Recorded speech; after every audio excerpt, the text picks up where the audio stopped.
Olá, graça e paz, família, auxílio ao Mestre. Tudo bem?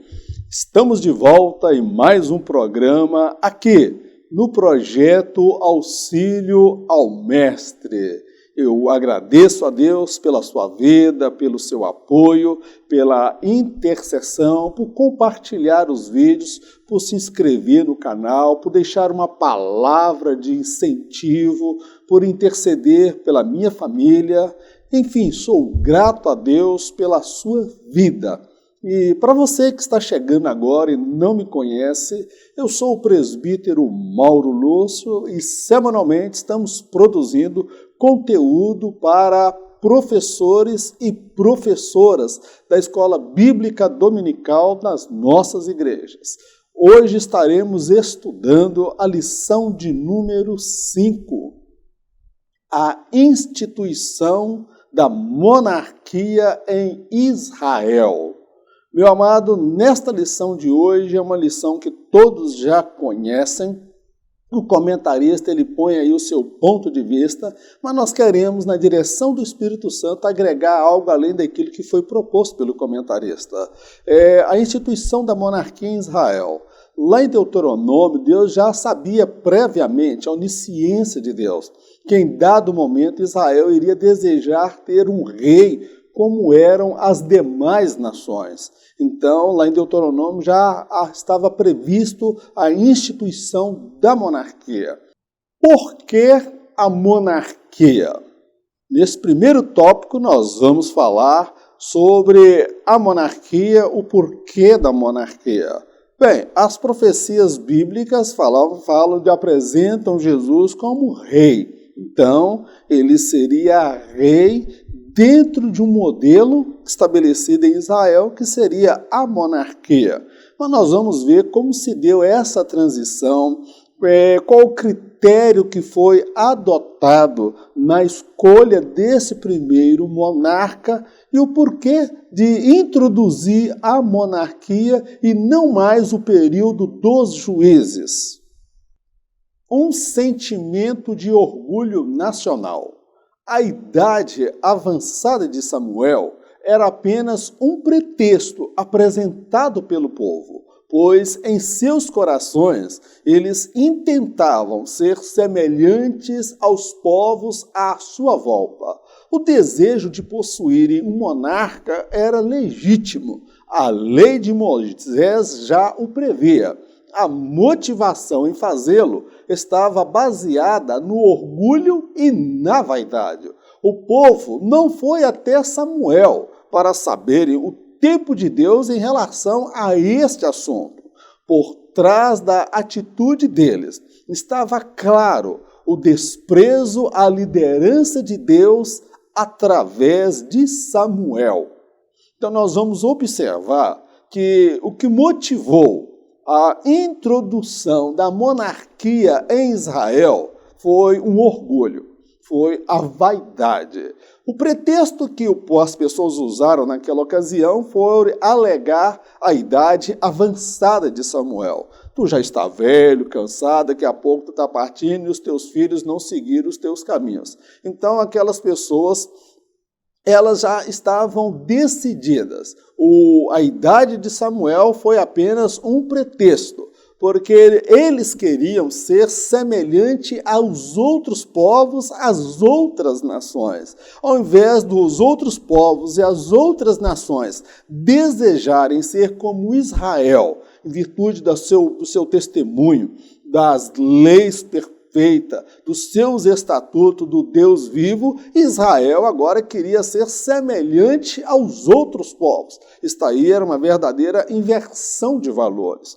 Outro sim, a motivação em introduzir a monarquia, embora já estava na lei de Moisés, que em dado momento o povo pediria um monarca, Todavia, a motivação não foi em virtude da profecia, da palavra ou visão de reino. A motivação, como eu já disse, foi o orgulho e a vaidade. Então eles estavam motivados, queremos ser como os outros povos, queremos ter um rei para nos conduzir. Então naquilo ali o povo não foi até Samuel para saberem qual era o tempo de Deus em relação a essa transição. Eles poderiam chegar a Moisés, a lei afirma que o Senhor nos daria um rei em determinado tempo. É chegado esse tempo, Samuel? Não, eles não chegaram. Eles foram grossos, maldosos e usaram um pretexto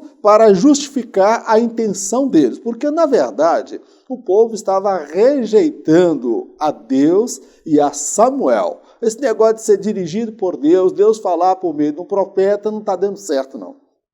Deus vai levantar um rei e esse rei vai nos conduzir, nós vamos ser igual aos outros povos. Afinal de contas, quem é que ganhou as batalhas de Israel? Foi o Deus de Israel. Mas agora eles estavam rejeitando a Deus através da liderança de Israel. O fracasso dos filhos de Samuel. É lícito que um pai introduza o próprio filho no ministério, desde que este tenha uma chamada de Deus em sua vida e seu testemunho seja reconhecido por todos. Samuel foi um grande líder para a nação e um pai que reconhecia as limitações e imperfeições dos seus filhos. Os episódios envolvendo as mortes de Eli, Ofni e Fineia ainda estavam em sua memória. Ele percebeu que os filhos teriam o mesmo destino caso exercessem o papel de liderança entre o povo. Eu acho muito sábio da parte de Samuel uma integridade, um zelo para com o povo e para com os filhos, quando ele percebe que os filhos dele não estavam aptos moralmente, espiritualmente, para assumir o papel de líderes daquela nação. Eles alegaram, olha, você já está idoso. Ele poderia falar, mas eu tenho os meus filhos, eles vão dar continuidade, são meninos abençoados, meus filhos são uma bênção. Quando Samuel se deparou com aquele episódio, estava ainda na memória dele as lembranças do que ocorreu com a família sacerdotal. Então Samuel não queria macular o seu ministério, a sua chamada, tomando uma decisão fora da direção de Deus. E outro sim, ele percebeu que se os seus filhos fossem liderar a nação, ele já conhecia o Deus de Israel, que Deus é amor, mas Deus também ele é fogo consumidor, que os dois filhos de Samuel corriam risco de serem consumidos, mortos pela mão do próprio Deus. Em virtude disso, para proteger os filhos, o ministério e o povo, ele acatou a decisão das pessoas e foi consultar a Deus. Meu amado, eu não vejo problema nenhum um pai querer introduzir o filho no ministério, desde que esse filho de fato tenha uma chamada de Deus na sua vida e todos, ou pelo menos a maioria das pessoas, já veem nele as qualidades de um líder reto, íntegro. Ele não vai ser líder só porque ele é filho do pastor, mas a igreja reconhece que de fato ele tem uma chamada de Deus. Rejeitando os planos de Deus. Ser sincero não é o suficiente. É possível que alguém queira fazer a coisa certa, porém da maneira errada, como foi o caso de Davi ao levar a arca da aliança no lombo de animais. O povo se apresentara diante de Samuel, determinando como e quando as mudanças deveriam ocorrer. O erro foi o não terem passado um período aos pés do Senhor para saberem o que ele havia determinado para eles. O povo rejeitou os planos de Deus e impôs o intento de seus corações enganosos. Nesse tópico falando sobre a rejeição de Deus. Eu coloco aqui que não basta ser sincero. Alguém pode ser sincero, Davi foi sincero, mas ele não olhou o padrão estabelecido por Deus. Ele queria trazer a arca da aliança, colocou no lombo de animal, quando a lei dizia que deveria ser no ombro do sacerdote. Tá bom, meu querido? Ele tentou acelerar o processo e era sincero. Porém, ele não observou o padrão. Então, não basta apenas sinceridade. É preciso, meu irmão, olhar o padrão estabelecido por Deus. E o povo que se apresentou diante de Samuel, eles estavam rejeitando o plano de Deus. Irmão Mauro, mas você não falou que era do plano de Deus que ele colocaria a monarquia lá em Deuteronômio? Sim. Era do plano de Deus. Só que o texto lá em Deuteronômio, capítulo 17, vai dizer que quem escolheria o rei seria Deus e não o homem. Então, o erro daquelas pessoas, daqueles anciãos, daqueles líderes, aquelas pessoas que tinham influência na nação, foi não terem passado um período aos pés do Senhor para saber o que ele havia determinado para eles. Meu irmão, eles não oraram, eles não jejuaram, eles não consagraram, eles não buscaram ao Senhor, eles foram ali, meu irmão, com pretexto, com o homem com uma idade avançada, eles foram ingratos. Samuel dedicou toda a vida dele, meu irmão, à casa do Senhor. E agora, na velhice, ele estava sendo desprezado. Meu irmão, ele era um homem reto, íntegro e sincero. O povo rejeitou, na verdade, foi os planos de Deus e impôs o intento de seus corações enganosos. Olha o que o povo fez, rejeita Samuel, rejeitando a liderança de Deus, e eles impuseram o intento de seus corações que era enganosos, o coração deles, porque eles conseguiam ver a aparência, mas eles não conseguiam ver a essência. Meu querido, que Deus tenha misericórdia das nossas vidas, que nós tomemos a direção de Deus ao tomar decisões, que nós passemos tempo em jejum, oração, para buscar a face dele, para compreender o que ele tem para as nossas vidas, e não nós determinarmos para ele o que nós queremos e ele que tem que se sujeitar à nossa vontade. Está aí, é uma inversão de valores e das regras espirituais. Há um padrão estabelecido da palavra de Deus. Se você quiser observar esse padrão, você será bem-sucedido nas suas escolhas e decisões. Mas se você não quiser, você também é livre para fazer a sua escolha. Agora, aguente as consequências. A escolha de Saul como rei. Nesse tópico, nós vamos falar como se deu a escolha de Saul. Segundo o livro de Deuteronômio, a escolha ela seria feita da parte de Deus, porque Deus conhece o coração. O homem só consegue ver o que? A aparência. Saul, ele foi o primeiro monarca em Israel. Mas, meu querido, o homem segundo o coração de Deus não era Saul. Saul, meu irmão, ele era detentor de qualidades e virtudes que nós precisamos valorizar. Nós não podemos desprezar a pessoa de Saul. Mas, meu querido, ele era um bom filho, ele era um homem trabalhador, mas ele não tinha qualificação para liderar aquela nação. Por que Saul? Não se deve confundir a vontade permissiva de Deus com a vontade absoluta dele.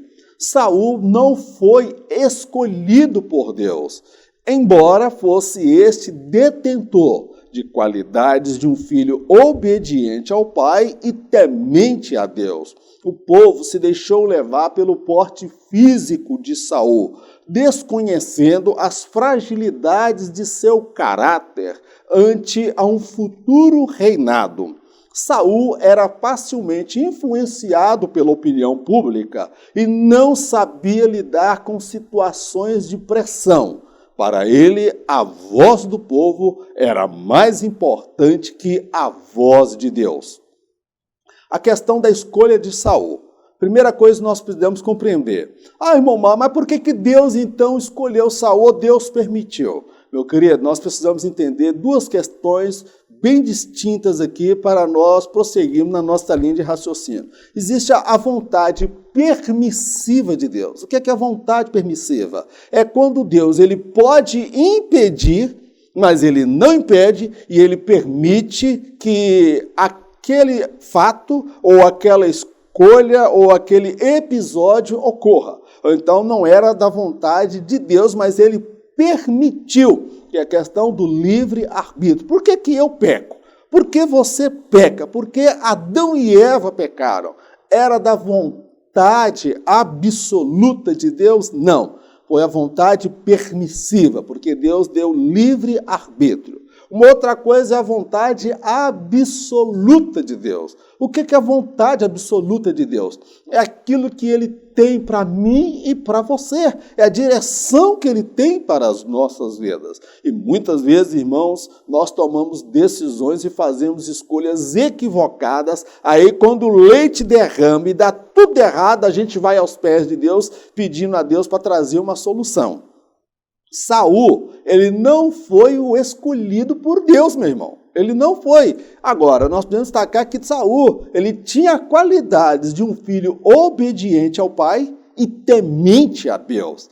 Meu irmão Mauro, mas por que Deus rejeitou? Ele era mau? Não, irmão. Saul, ele não era uma pessoa má. A princípio, ele era um filho idôneo, um filho que obedecia o pai e temente a Deus. O problema é que o povo se deixou levar pelo porte físico de Saul. A envergadura, o porte dele, a altura dele, os filhos de Israel pegavam no ombro dele. Se fosse eu, então, talvez eu pegava no umbigo, porque o homem era grande e eu sou pequeno. Então, o povo se deixou levar o quê? Pela aparência de Saul, desconhecendo as fragilidades de seu caráter ante a um futuro reinado. Veja só, uma coisa, irmão, é eu ser crente, salvo em Jesus Cristo, para morar no céu.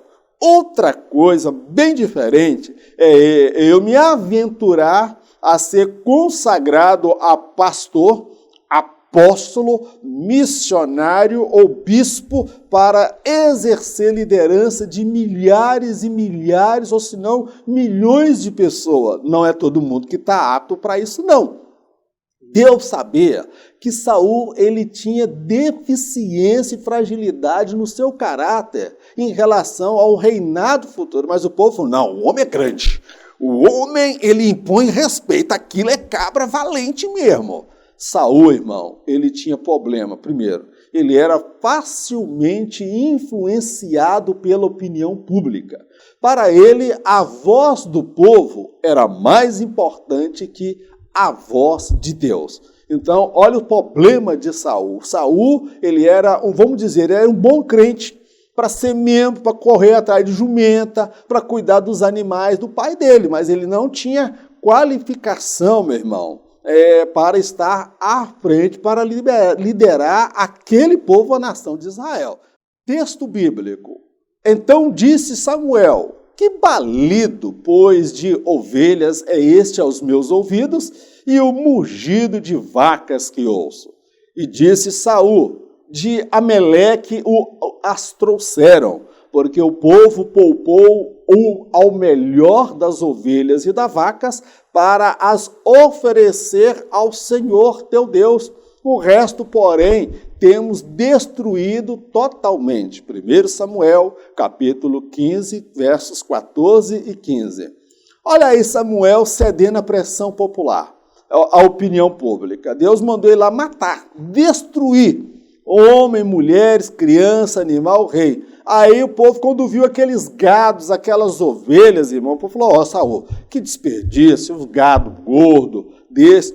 Vamos sacrificar a Deus, vamos oferecer ao Senhor. Meu irmão, e ele não tinha opinião formada. Era um líder que se deixava ser liderado e não liderava. Ele não sabia lidar com pressão. Para ele, importante era o quê? Era o ibope. era o referencial dele, eram os aplausos, era o quanto que as pessoas podiam aplaudi-lo. Então, por isso que Deus já sabia de antemão que ele não tinha as qualificações do caráter para exercer a liderança. Ele não tinha personalidade, ele se deixava levar. Que Deus tenha misericórdia da minha vida e da sua. Meu irmão, eu prefiro ser um crente salvo, assentado no banco da igreja, mas que vai morar no céu, do que ser presidente de ministério, do que ser apóstolo, ser pai apóstolo ou ser bispo, liderando milhões de pessoas ou milhares de pessoas e não ter qualificação moral, ética, habilidade, competência e firmeza de caráter para exercer a função. Porque no final eu vou acabar fazendo mal feito, eu não entro no céu e acabo colocando um bocado de pessoas em situação difícil. Compreenda a chamada de Deus para a sua vida e glorifique ao Senhor por aquilo que Ele tem realizado na sua vida. A unção de Saul por Samuel. Saul recebeu a mesma unção que Davi. O ministrante foi o mesmo, o espírito foi o mesmo, e o amor de Deus para com Saul em nada era inferior ao amor por Davi. Não se pode afirmar que Deus não tenha proporcionado a Saul as condições necessárias para que este pudesse exercer uma boa liderança. Ser ungido por Deus não significa estar imune ao pecado ou tampouco se tornar infalível. A unção pode marcar o início de uma liderança, mas nunca determinará como e quando esta se findará. Aqui nós percebemos uma coisa. Irmão Mauro, mas Deus ele mandou o profeta Samuel ungir Saul. Se não era do propósito de Deus, então por que Deus mandou ungir? Nós vamos compreender que é a vontade permissiva de Deus. Irmão Mauro, Deus então conspirou contra Saul em relação a Davi. Meu irmão, vamos analisar o que a Bíblia, o texto. Observa, a unção que Saul recebeu foi a mesma unção que Davi recebeu. O ministrante foi o mesmo, que foi o profeta Samuel. O Espírito de Deus, ele se apossou de Saul, assim como foi com Davi. E o amor de Deus para com Saul, irmão, ele em nada era inferior ou menor do que o amor que Deus demonstrara para com Davi. Os dois tiveram o mesmo princípio de igualdade. Não se pode, meu irmão, de forma equilibrada, ajuizada e olhando o texto, afirmar que Deus não tenha proporcionado a Saul as condições necessárias para que ele pudesse exercer uma boa liderança na nação de Israel. E o povo escolheu, tudo bem, vocês escolheram, eu vou ungir, eu vou consagrar, eu vou dar o meu espírito, eu vou amá-lo. Samuel o beijou porque ele gostou de Saul, ele era um bom rapaz, ele era uma pessoa de qualidade, irmão. Primeiro, ele não queria nem ser rei, então Deus proporcionou tudo isso para ele. Agora, o que nós precisamos compreender, ser ungido por Deus não significa estar imune ao pecado ou tampouco se tornar infalível. A unção, ela não tem por objetivo tornar alguém mais santo, mais puro, mais perfeito e infalível diante de Deus. Davi pecou, Saul também pecou. Então, a unção, meu irmão, ela pode marcar o início de uma liderança, mas nunca determinará como e quando esta se findará. Saul, ele recebeu a unção, mas ele não deu devido valor à unção. Posteriormente, ele se revelou inimigo de Deus. Davi, ele recebeu a mesma unção. Quando ele foi confrontado com o seu pecado, quando o profeta Natan confronta-o com o seu pecado, ele rasga suas roupas, coloca a boca no pó, confessa o seu pecado e reconhece que realmente ele havia falhado. Então, meu irmão, a questão foi de postura. Ambos tiveram a mesma oportunidade, a mesma unção, o mesmo Espírito, o mesmo amor de Deus. Eu penso que no juízo final, caso Saul tenha perdido a oportunidade de entrar no céu, ou ele tenha desperdiçado, melhor dizendo, ele não vai poder dizer que Deus foi injusto com ele, que o queridinho do Senhor fosse Davi, porque ele teve a mesma oportunidade. Então, meu irmão, a unção, ela não determina como e quando vai findar uma liderança. Então, há muitos que se escondem, eu sou ungido do Senhor. Satanás também foi ungido do Senhor. E nem por isso limitou o livre-arbítrio dele de fazer escolhas. Então, meu irmão, vamos parar com esse negócio de ficar idolatrando o líder, irmão. Eu sou ungido, você é ungido, seu pastor é ungido, mas nós somos tudo comedor de feijão com arroz, pecador miserável, irmão. Eu peco. Você também peca, seu pastor também peca, meu irmão. A questão é, meu querido, como nós vamos lidar com as nossas limitações, com as oportunidades que Deus nos dá para nós nos arrependermos, confessar os nossos erros e como nós iremos concluir a nossa chamada no nosso ministério e a liderança que nos foi confiada. A unção, ela não determina, meu irmão, o final. E quando se dará? Está aí, meu irmão, é caráter, é atitude. Há pessoas que começam bem e terminam na sarjeta da imoralidade, da podridão, da corrupção, da idolatria ao dinheiro. Que Deus tenha misericórdia da minha vida e da sua vida. Os sinais de confirmação da unção. Saul não queria ser rei em Israel. A fim de tirar-lhe toda e qualquer dúvida, o Senhor dera-lhe 3 sinais, os quais atestavam-lhe que Deus era com ele. Após tais experiências, Saul teve a fé fortalecida e já estava apto para liderar o povo. O saudosismo leva o homem a se apegar ao passado, relembrando as muitas vezes que Deus se manifestou em sua vida e através dela. Não se pode viver exclusivamente de experiências passadas. É preciso experimentá-lo hoje, amanhã e sempre. Olha os sinais de confirmação da unção de Saul. O profeta Samuel veio para ele, olha, se você tem dúvida se Deus é com você ou não, porque Saul ele não queria ser rei. Primeira coisa, ele não queria, mas o povo queria. Mas aí Deus aceitou a imposição, a vontade permissiva de Deus. Deus mudou Saul em um outro homem. Era um simples camponês que corria atrás de jumento e Deus transforma ele agora quase que num general, um homem apto para liderar. Ele tinha de Deus esta unção para liderar. Agora, meu irmão, Deus tirou do coração dele qualquer dúvida quanto à presença de Deus. Olha, você vai ter 3 sinais, e os 3 sinais se cumpriram. Após aquele episódio, irmão, Saul teve a fé fortificada, fortalecida, porque ele entendeu que, de fato, Deus estava com ele. Glórias a Deus por isso. Então, ninguém pode falar que Deus não deu Saul a oportunidade. Deus amou Saul, irmão. Saul começou bem o seu ministério. O problema não é começar, o negócio é como termina.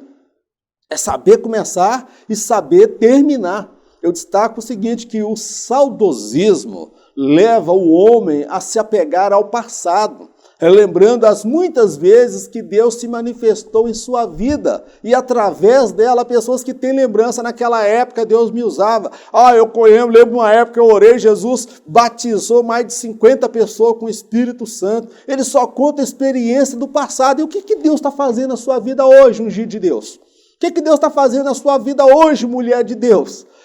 Meu irmão, mas eu orava tantas horas, jejuava, Jesus curava, operava sinais e maravilhas. Amém? Mas como é que está hoje?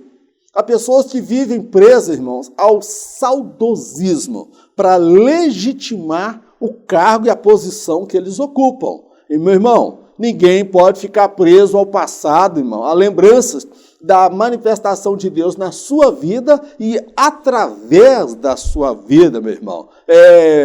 Quem vive de passado é museu. Há um ditado popular. O passado, a história de uma pessoa, ela tem sim importância, mas ele não pode ficar somente dependendo das experiências do passado.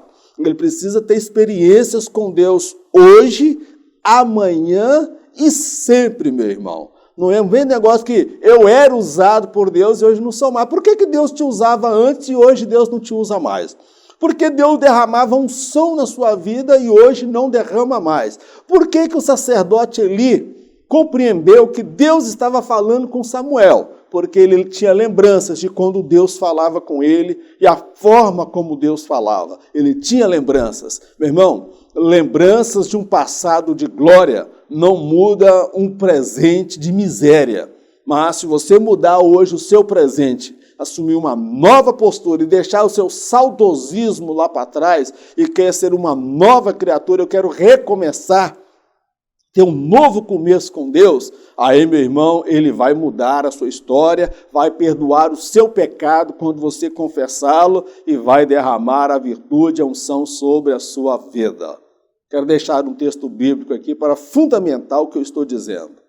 Então, conheçamos e prossigamos em conhecer ao Senhor. A sua saída, como a alva, é certa, e ele a nós virá como a chuva, como chuva seródia que rega a terra. Oséias capítulo 6, verso 3. Olha o que o texto diz: conheçamos e prossigamos. Meu irmão, conhecer a Deus não é um momento, é um estilo de vida. Eu conheci a Deus no ano de 1993, quando Jesus me salvou. Era no dia 16 de abril.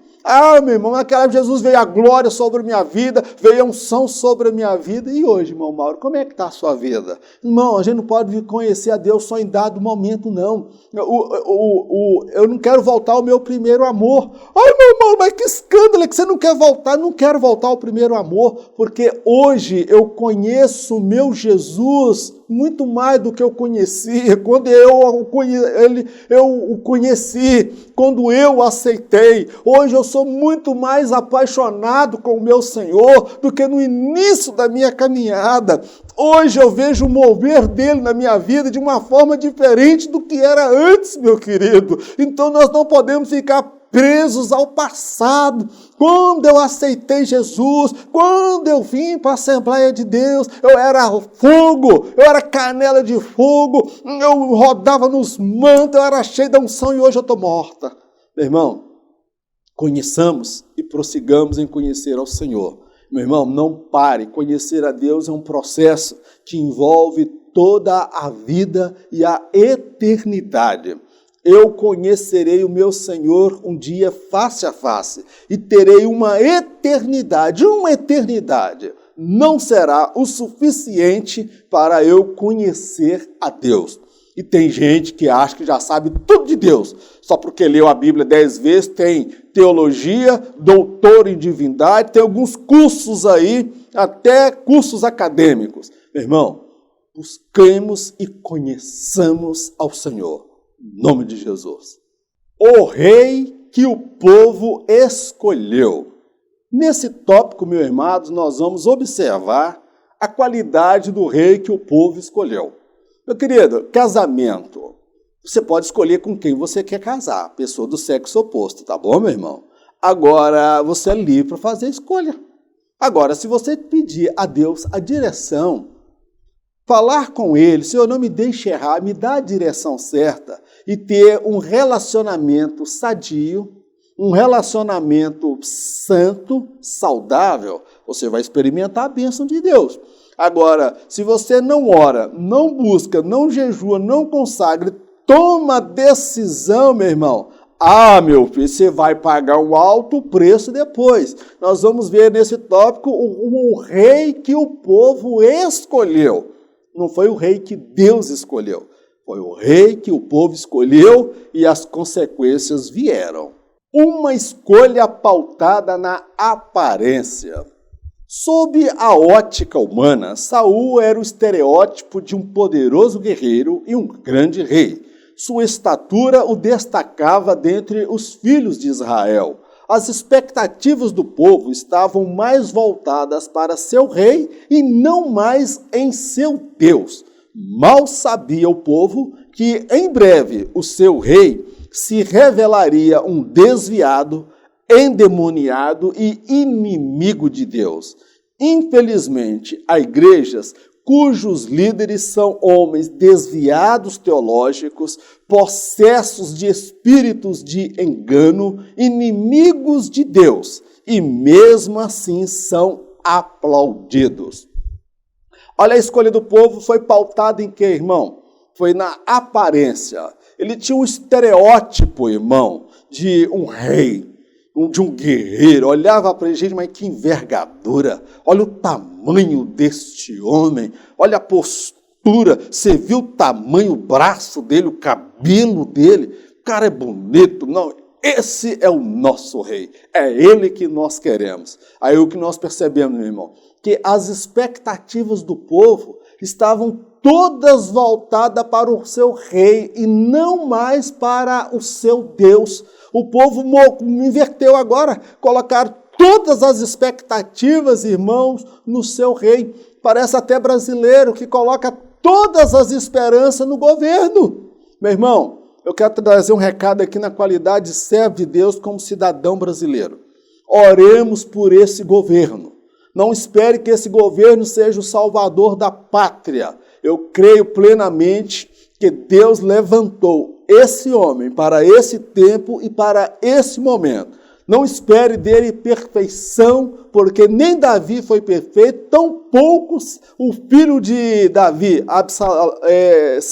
Salomão, não foram perfeitos, mas ele foi usado por Deus, foi levantado pelo Senhor para esse tempo, esse momento. Mas nós não podemos tratar a política como se fosse uma religião. E o povo de Israel estava tratando a política, que era o seu rei, como se aquilo fosse uma religião.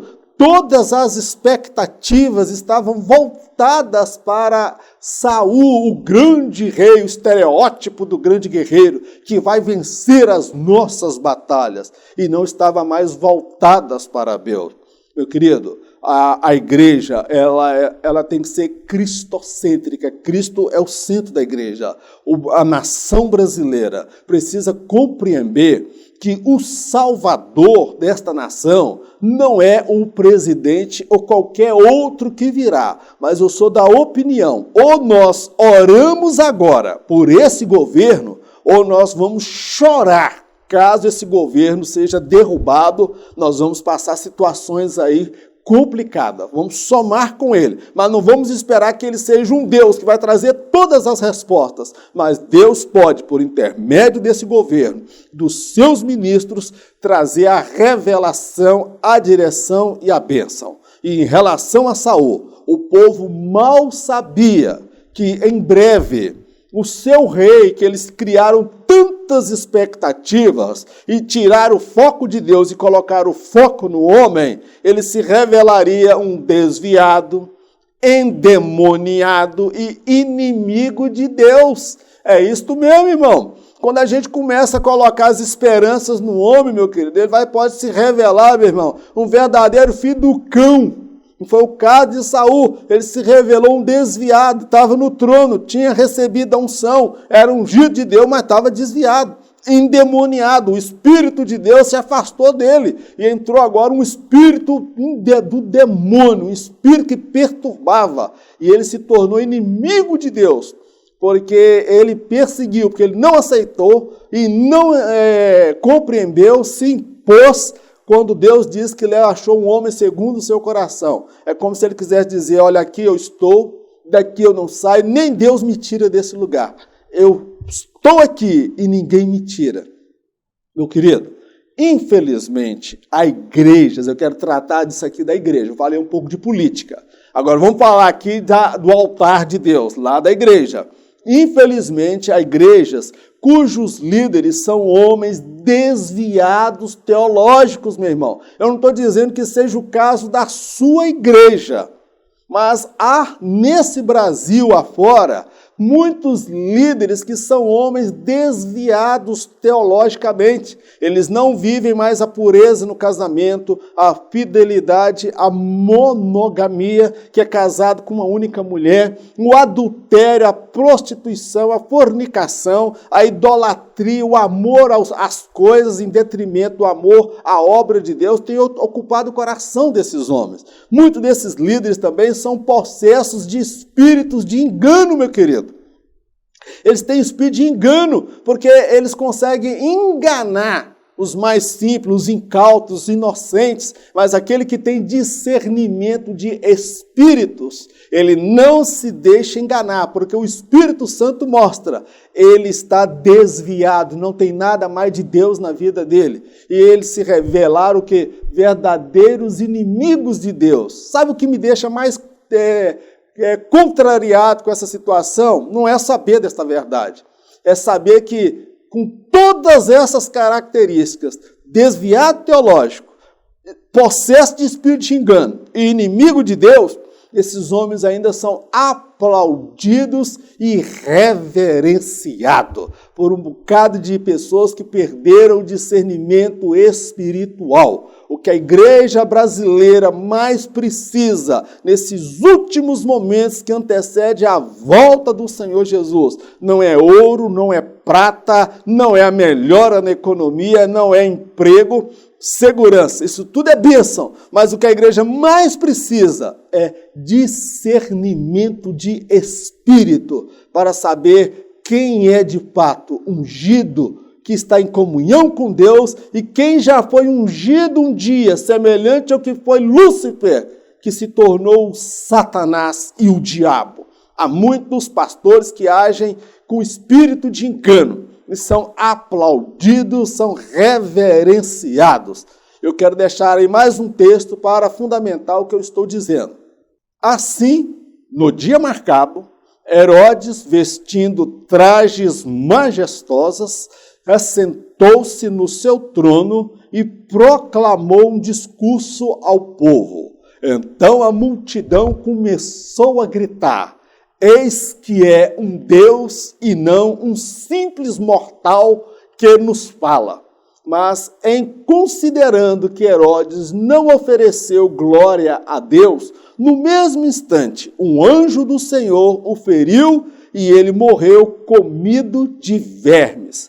Atos capítulo 12, versos 21 e 23. Olha aí, meu irmão, olha os Herodes no altar do Senhor aí. Ele se vestiu com o quê? Com seus trajes majestosos. Ele era rei, cheio de pompa. Eu sou ungido, eu sou conferencista, eu sou pastor, eu sou quase a quarta pessoa da Trindade. Deus me usa nos mantos, Deus me usa nos mistérios. Quando eu oro, o paralítico levanta. Meu irmão, Satanás consegue fazer a mesma coisa, nem por isso ele vai para o céu. Tá bom, meu irmão? O espírito do engano está aí. Então o povo, quando ouviu Herodes trazendo aquela oratória, aquela eloquência, aquela impostação de voz, mexendo com a emoção das pessoas, as pessoas disseram: isso não é voz de homem, isso é voz de Deus, não é um mortal que está falando com nós, é um Deus que está falando. Ô, irmão, e tem muita gente entrando por esse caminho. Muita gente idolatrando homens, reverenciando homens endemoniados, homens desviados, homens imorais, profanos, só porque falam ripa no balais e uma bala house, e todo mundo já fica naquele sensacionalismo e cai na graça do povo, cai na graça daquele que não tem comunhão com Deus, que não tem discernimento de Deus, que não consegue ver que por ali, meu irmão, tem um espírito de engano, tem um endemoniado, um possesso que precisa de libertação, que precisa ser tratado, se humilhar diante de Deus. E o que aconteceu com Herodes? Ele não deu glória a Deus, porque aquela glória é para Deus, só Deus é digno da honra, da glória, do louvor, da adoração. E nós estamos dando glórias para homens, nós estamos dando louvores para homens, os nossos cânticos não são mais cristocêntricos, são cânticos que falam de homens e não falam mais da beleza, da pureza do Evangelho. Meu irmão, voltamos temos a pureza do Evangelho do Senhor Jesus. Os direitos do novo rei. Querer ser, ter ou fazer o que o outro faz, sem levar em consideração o preço a ser pago, é sinal de imaturidade. O povo de Israel achou bonito o modelo de governo adotado pelas demais nações. O glamour deve ter-lhes subido às cabeças. O que o povo até então desconhecia era o preço a ser pago e quem é que pagaria a conta. A empolgação inicial passou a dar lugar à murmuração e à lamentação. Não devemos invejar quem está lá no alto, pois não sabemos o preço que foi pago e o caminho trilhado pela pessoa. Construa sua própria história. Glórias a Deus. O povo achou bonito o modelo de governo. Nossa, Deus, coisa boa lá naquele país. Nós temos que trazer esse modelo de governo para cá. Aí nós temos aí algumas pessoas que querem introduzir no nosso Brasil um sistema de governo socialista e comunista, que não deu certo em lugar nenhum do mundo. Todo lugar, se o socialismo e o comunismo fosse essa quarta maravilha que prega, não tinha gente fugindo de Cuba para chegar nos Estados Unidos. Não tinha gente tentando fugir da Coreia do Norte para ir para a Coreia do Sul. Não tinha gente tentando fugir da China e ir para outros lugares. Todos os países comunistas, meu irmão, eles fecham as fronteiras, dali ninguém sai. Tudo pertence ao Estado. E o povo de Israel achou bonito o modelo de governo dos outros povos. E eles queriam aquele modelo de governo para eles. Mas eles esqueceram o seguinte: havia um preço a ser pago. O rei, ele teria direitos. Teria que recolher dízimos, ofertas, imposto para manter o rei, a sua casa e o exército. Então, observa que querer ser, ter ou fazer o que o outro faz, sem levar em consideração o preço a ser pago, é sinal de maturidade, tá bom, meu irmão? Vamos ver o que o comunismo, o socialismo provocou no mundo. Muito mais foram as pessoas que morreram sob o regime comunista, socialista, do que os que morreram durante a Segunda Guerra Mundial. É fato, isso é história. O povo de Israel achou bonito aquele modelo adotado pelas nações. O glamour deve ter subido a cabeça. O povo viajou nas ideias. O povo achou que aquilo era bonito. O povo, até então, desconhecia o preço a ser pago e quem é que pagaria a conta. É bonito ter um rei entre nós, mas só que o rei gera despesa. O rei vai trazer sofrimento, porque era um rei endemoniado, era um rei que não tinha direção de Deus, era um rei que era inimigo de Deus, era um rei que era medroso, era muito bom para afugentar um ungido de Deus, mas para lutar com o gigante ele cagava nas calças. Ele tinha medo, era covarde, era medroso. Então, meu irmão, o preço a ser pago o povo ignorou. Tá bom, meu querido? Aí a empolgação inicial passou a dar lugar à murmuração e à lamentação. Meu irmão, cadê a empolgação de antes? Quando as coisas começaram a dar errado, o povo começou tudo a reclamar e murmurar. Agora já tinha um rei, agora já tinha um regime de governo. Agora, meu querido, você pediu? Toma! Segura agora a batata quente. Você não impôs a sua vontade, você não pediu a direção de Deus, agora aguenta calado, meu querido. O novo sistema político e o aspecto teológico. Por intermédio do rei, o Senhor cuidaria das questões de cunho políticas do seu povo, tais como a ordem interna e a segurança em relação aos ataques das demais nações. As questões de cunho moral e espirituais seriam comunicadas por Deus ao sacerdote. Quanto ao desvio teológico do rei, do sacerdote e do povo, o Senhor usaria o profeta para repreender o pecado de ambos e voltar-lhes os corações para Deus. Pode-se afirmar que Deus estabelecera os três poderes: o político, o eclesiástico e o profético. Ambos deveriam atuar mutuamente sob a orientação e debaixo da bênção de Deus. O sistema estabelecido por Deus era o sistema político e teológico. Por quê, meu irmão? Irmão Mauro, a política e religião não se discute. Meu irmão, porque você não conhece Bíblia. Política e religião, elas andam juntas, meu irmão.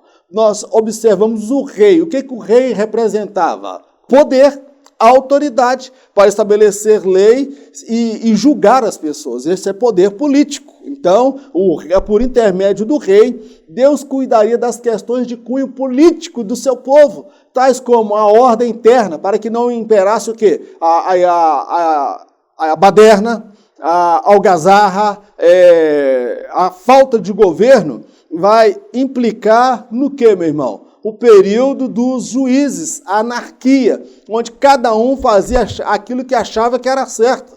Olha o que está acontecendo ali no Chile, nossos vizinhos, meu irmão. Está um quebra-pau ali violento. Está ali gente morrendo, gente botando fogo, querendo derrubar o governo de qualquer forma, caminhando para a anarquia. Então, através do rei, Deus cuidaria das questões políticas, a ordem interna e a segurança em relação aos ataques das demais nações. Quem é que cuidaria dessas questões? Era o rei, era o líder político, tá bom, meu irmão? Então, ele cuidaria das questões políticas. As questões de cunho moral e espirituais seriam comunicadas por Deus ao sacerdote. Era o sacerdote, os levitas, que ensinavam o povo a lei de Deus, o temor do Senhor. Então Deus se vale da política para estabelecer a ordem, Deus se vale do sacerdote para estabelecer as questões de cunho moral e espiritual na nação. E agora há um outro poder que Deus estabeleceu. Quando o rei, quando o sacerdote e o povo se desviavam teologicamente do propósito de Deus, aí entrava em cena, meu irmão, o profeta. O profeta, meu irmão, ele era usado para repreender o pecado de ambos e voltar o coração do rei, do sacerdote e do povo para Deus. O profeta, ele era a última fronteira, viu, meu querido? Então, Deus se valeu do sistema de política, eclesiástico e um homem de autoridade. Pau de dar em doido, chapa quente, que enfrentava rei, que enfrentava sacerdote e enfrentava multidão.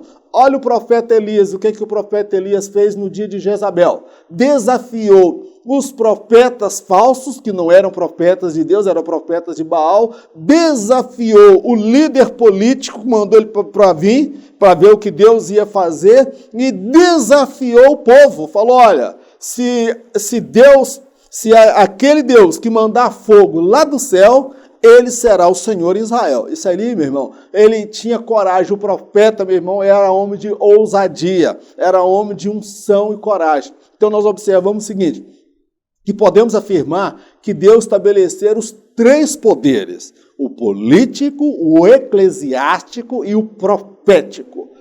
Ambos deveriam atuar mutuamente. O rei não era mais importante do que o sacerdote, o rei não era mais importante do que o profeta, nenhum era mais importante do que o outro. Cada um tinha o seu papel dentro do propósito de Deus. Ambos deveriam atuar mutuamente, compreendendo a área de atuação do outro, para o quê? Eles pudessem atuar debaixo da bênção de Deus, em perfeita harmonia. Meu irmão, assim é a igreja. Deus colocou pastores, apóstolos, profetas, mestres ou doutores. Tudo visando o quê? A harmonia da igreja. Cada um tem o seu valor, tem o seu papel. Tá bom, meu querido? Agora, eles precisam fazê-lo sob a orientação de Deus e debaixo da bênção de Deus. Porque se ele sair da direção de Deus e da bênção de Deus, Meu irmão, ele não serve mais para liderar nem o banheiro da igreja, tá bom, meu irmão? Nem a fila do banheiro. Então, para de ficar idolatrando pastor desviado, líder desviado, que vive de lembrança. Eu lembro lá no passado, quando eu comecei o meu ministério, que eu andava tantos quilômetros a pé, que Deus me usou para curar, para ressuscitar tudo defunto. E hoje, pastor, tu é o defunto. Então, meu irmão, vamos ter temor de Deus. Irmãos, eu falo na autoridade do nome do Senhor e com temor de Deus. Eu não sou melhor do que ninguém. Sou falho, sou pecador, sou ungido do Senhor, como você também é. Mas a unção, ela não me torna imune ao pecado e infalível. A unção, ela pode marcar o início de uma chamada e uma liderança, mas ela não é determinante quanto ao término desta chamada e esta liderança. Compreenda esta verdade. Vamos orar? Eterno Deus, nós te agradecemos pelo estudo da tua palavra, toda honra, toda glória, todo louvor sejam dados ao teu nome, porque só tu és digno, só tu és merecedor. Meu Deus, toma a nação brasileira nas tuas mãos, Senhor. Toma esse governo, seus ministros, que têm sofrido ataques, ó Pai, do inferno. Ataques espirituais, ataques morais, ataques, ó Pai, pelas redes sociais, pelos veículos de comunicação. Meu Deus amado, olha para o Brasil, olha para o teu povo, traz a resposta, traz a solução. Meu Deus, uns confiam em carro, outros confiam em cavaleiros, mas nós fazemos menção do Senhor dos exércitos. Meu Deus, tu és o Senhor desta nação, o Brasil pertence ao Senhor, tu és o governante, o regente desta nação. Dá sabedoria, meu Deus, ao teu servo que está liderando esta nação. Dá sabedoria, meu Deus, estratégia aos ministros que estão ao lado dele. Tira aquilo que está podre, aquilo que está errado e põe o Brasil dentro do seu eixo, dentro da bênção do Senhor, para que esta nação seja uma nação próspera, uma nação que envie missionários, uma nação que seja um referencial. Meu Deus, não, em nome de Jesus, nós abençoamos esta nação, abençoamos a igreja brasileira, abençoamos os púlpitos, os pastores. Arranca, meu Deus, aqueles que não têm chamada do Senhor e que estão pedra de tropeço, que estão com espírito de engano, que são endemoniados, possessos de espírito de engano, que são inimigos do Senhor, que são idolatrados, reverenciados, bajulados. Arranca, meu Deus, do nosso meio, Senhor. Nós queremos Davi, homens como Davi, homens segundo o coração do Senhor, que não cede, meu Deus, à pressão popular, que não tem medo de tomar decisão. Meu Deus, em nome de Jesus, nós te agradecemos, certos da resposta. Toma a família, auxílio ao mestre nas tuas mãos. Cada um que tem compartilhado, que tem assistido, que tem se inscrito nesse canal, que tem até me ajudado financeiramente para dar continuidade a esse projeto. Que o Senhor derrame uma bênção especial sobre a família Auxílio ao Mestre. Meu Deus, em nome de Jesus, nós oramos pedindo ao Senhor a cura, a saúde, a libertação, a salvação e a transformação dentro dos lares. Meu Pai, nós abençoamos a todos em nome de Jesus. Amém. Que o grande amor de Deus, a graça do nosso Senhor e Salvador Jesus Cristo, as doces consolações do Espírito Santo de Deus, seja com todo o povo de Deus, não somente hoje, mas para todo sempre, em nome de Jesus. Amém. Que Deus abençoe a sua vida. Se você precisar desse slide, pode me procurar no meu WhatsApp, que tem aí no rodapé.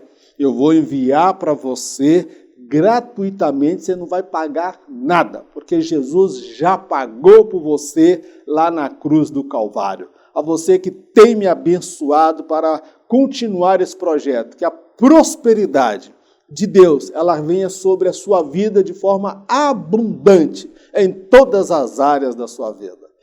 E último recado, em caso de arrebatamento, eu não estarei aqui para ministrar a próxima lição. Mas eu tenho uma boa notícia, fica triste não.